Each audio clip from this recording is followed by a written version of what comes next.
Okay, so today we're diving into a case that, I don't know about you, but I found it pretty disturbing. Yeah, it's a tough one for sure. It's the story of Darren Osborne from Minnesota. This guy ended up getting 16 years in prison because he helped his son, get this, hide the bodies of 4 people. Yeah, in a cornfield, no less. Right, the Cornfield in Wisconsin.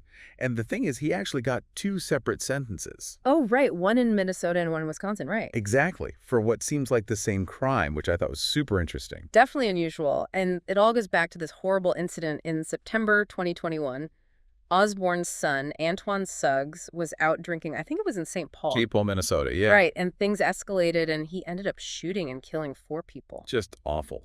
Jasmine Sturm, her brother Matthew Pettis, and then Sturm's boyfriend, Lois Foreman III, and their friend Natosha Flug Presley. Hmm. All gone.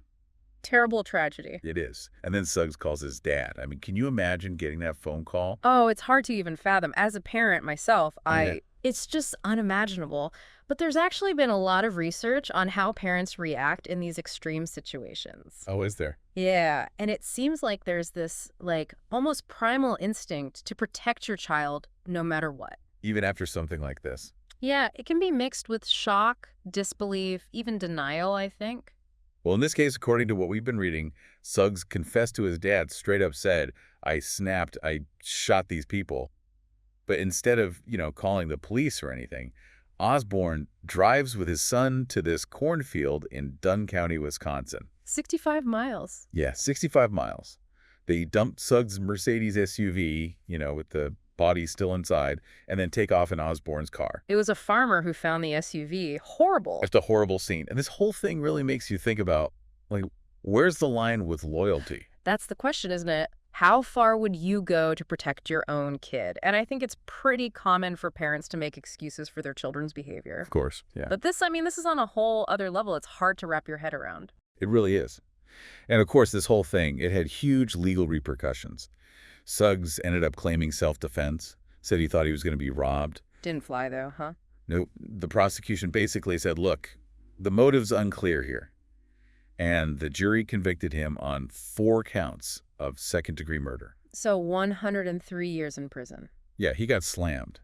But then you have the father's case, which I thought was super interesting. Ah, yeah, because it crosses state lines, so that makes it an interstate crime. Right, so they could actually prosecute him in Minnesota, where the murders happened, and in Wisconsin, where they found the bodies. And that's exactly what they did.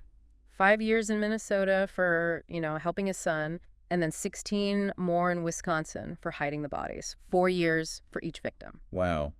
And I read that they're running concurrently. That's right. I've never really thought about that before, the whole prosecuting across state lines. It's definitely not your everyday case, but it does make you wonder about the laws and how they work. Yeah. And on top of that, I heard that 3 of Osborne's lawyers quit for his sentencing in Wisconsin. Oh, yeah, that's right. I don't think they ever said why. Nope, never made it public. Well, it does happen sometimes, especially in high-profile cases. You mean because of, ethical concerns or something? Yeah, sometimes the lawyer might feel like they can't represent their client effectively, or maybe there are conflicts of interest, or it just gets too messy. It makes you wonder what was going on there, don't you think? Yeah. And then Osborne ended up representing himself at the sentencing. Can you even imagine? Talk about a risky move. Lawyers go to school for years to learn this stuff. Right. Most people wouldn't even know where to begin. It's such a sad story, for Yeah. everyone involved. It really makes you stop and think. Absolutely. If you were in Osborne's shoes, what would you do? Would you turn your own son in? Could you live with yourself if you didn't? It's a moral dilemma for sure. Huge. I think this case really highlights that. It does. And maybe that's what we should leave our listeners thinking about. Okay, yeah. How do we, as a society, balance getting justice for the victims with understanding the fact that people, even when they do terrible things, are complicated? Yeah, their actions come from a place of, emotions and relationships and all these things. It's not always black and white. Right, exactly. So everyone listening, think about that. How do we navigate that gray area between right and wrong? Tough question. Really tough.